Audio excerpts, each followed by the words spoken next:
يهد الله فلا مضل له ومن يضلل فلا هادي له ونشهد أن لا إله إلا الله وحده لا شريك له ونشهد أن سيدنا وحبيبنا ومولانا محمدا صلى الله عليه وسلم عبده ورسوله الذي أرسله بالحق بشيرا ونذيرا وداعيا إلى الله بإذنه وسراجا وقمرا منيرا فقد قال الله تعالى في كلام المجيد والفرقان الحميد أعوذ بالله من الشيطان الرجيم بسم الله الرحمن الرحيم إن الله وملائكته يصلون على النبي يا أيها الذين آمنوا صلوا عليه وسلموا تسليما اللهم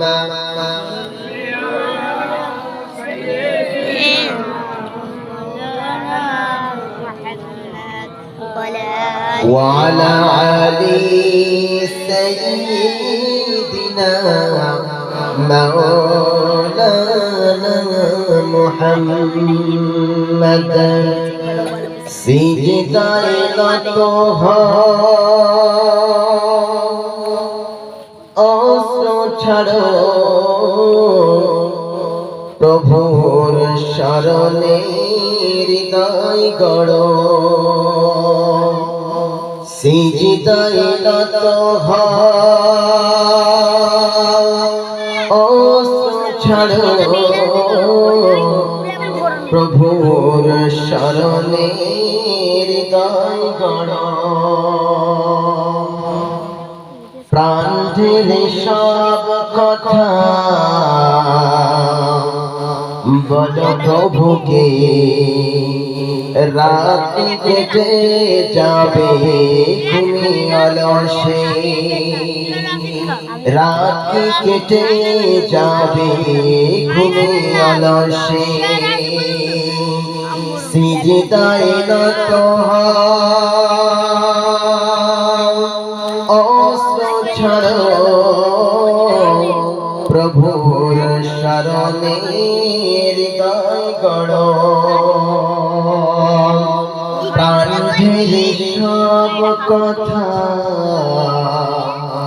বলো প্রভুকে রাত কেটে যাবে ঘুমে অলসে রাত কেটে যাবে ঘুমে অলসে তুমি কি জানবে না তোমার নিজেকে প্রভুকে সিজদায় নত ছাড়ো প্রভুর শরণে হৃদয় গড়ো আল্লাহুম্মা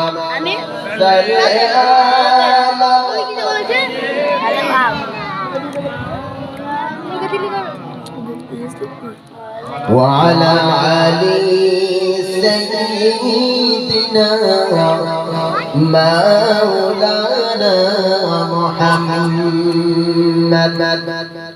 দয়ার নবী করুণার ছবি রাস্তা দিয়ে হেঁটে যায় আর নবীর চাচি উম্মে জামিলা রাস্তায় কাঁটা বিছিয়ে দেয় তাই না দেখে মহান আল্লাহ জিবরাইলকে ডেকে কয়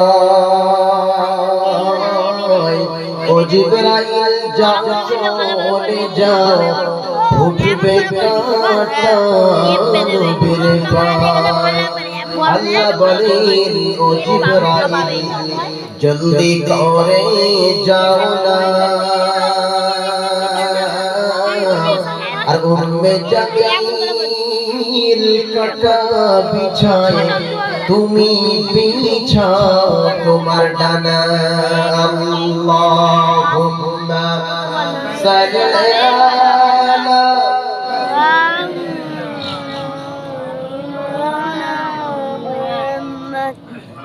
وعلى آل سيدنا مولانا محمد সর্বপরি প্রশংসা ইকোটা হালকা নিমিত্ত হোক সেই মহান আল্লাহ রাব্বুল আলামিনের দরবারে যিনি এক যিনি একক যিনি অবিনাশী যার ভয় নাই ধ্বংস নাই যার মৃত্যু নাই যিনি চিরঞ্জীব নিরঙ্কুশ সেই আল্লাহ রাব্বুল আলামিনের প্রশংসা করি আর চিৎকার দিয়ে বলি আলহামদুলিল্লাহ।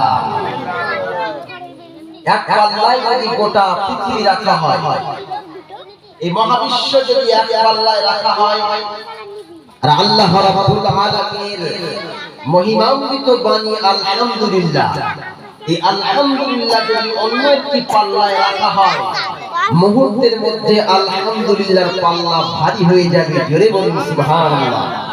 তার মানে গোটা বিশ্ব চরাচরের চাইতে আল্লাহ রাব্বুল আলামিনের বাণীর পাওয়ার বেশি। জোরে বলুন সুবহানাল্লাহ। তারপরে জানাই বিশ্ব মুক্তির কাণ্ডারি, মানবতার দিশারি, মানবতার মহান শিক্ষক সাইয়্যিদুল মুরসালিন রাহমাতুল লিল আলামিনের প্রতি বর্ষিত হোক দরুদ আর সালাম। সবাই বলুন সাল্লাল্লাহু আলাইহি ওয়াসাল্লাম। তারপরে জানাই আজকে এই অনুষ্ঠানের এই জলসার সম্মানিত সভাপতি মুআজ্জাজ মুকাররম উলামায়ে কেরাম এবং আমার সম্মুখে বসে থাকা বয়োজ্যেষ্ঠ বয়োকনিষ্ঠ সমবয়স্ক এবং ছোট ছোট ভাইদের আমার অন্তরস্থল থেকে সালাম জানাই। আসসালামু আলাইকুম ওয়া রাহমাতুল্লাহ। সম্মানিত ভাইরা, প্রতিটা জিনিস তৈরি হয় তার পিছনে একটা উদ্দেশ্য থাকে, তাই না? এই মাইকটা ওটা তৈরি হয়েছে কেন? এর উদ্দেশ্য হলো আওয়াজ দূরে পৌঁছে দেওয়া, তাই না? আমার কথা হয়তো 10 জন শুনতে পারে, 15 জন শুনতে পারে, কিন্তু এই মাইক তৈরির উদ্দেশ্য হচ্ছে এক জায়গা থেকে আওয়াজ দূর দূরান্তে পৌঁছে দেওয়ার একটা উদ্দেশ্য আছে। এই জলসা দেওয়ার উদ্দেশ্য কি? জলসা দেওয়ার উদ্দেশ্য হচ্ছে কোরআনের বাণী মানুষ শ্রবণ করবে, এর দ্বারা মানুষ হেদায়েতের পথে আসবে, ঈমানের পথে আসবে, ইসলামের পথে আসবে, মানুষ ইবাদত করবে, ইসলামকে জানবে, বুঝবে, একটা উদ্দেশ্য আছে। ঠিক তেমনই এই পৃথিবীতে আল্লাহ রাব্বুল ইজ্জাত ওয়াল জালাল তিনি মানুষকে সৃষ্টি করেছেন, তারও একটা উদ্দেশ্য আছে, তাই না? আপনি কি কোনদিন চিন্তা করেছেন যে আল্লাহ কেন আমাকে সৃষ্টি করেছেন? আমাকে গরু, ছাগল, ভেড়া, অন্যান্য প্রাণী হিসেবে সৃষ্টি না করে পৃথিবীর সেরা সৃষ্টি করে কেন পাঠিয়েছেন? একটু কি চিন্তা করেছেন যে কেন আমাকে পৃথিবীর সেরা সৃষ্টি বানিয়েছেন?